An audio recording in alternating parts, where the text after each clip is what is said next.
ఖచ్చితంగా దేవుని వాక్యానికి వారు విధేయులవ్వాలి. వాక్యం చేత వారు కడగబడాలి. రానున్న దినంలో రక్షణ పొందాలి.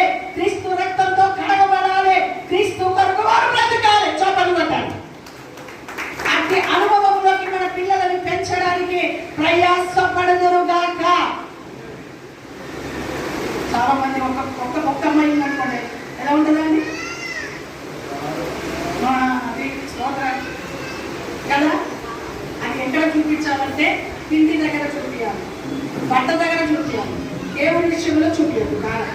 దేవుని సర్వ క్రమశిక్షణలో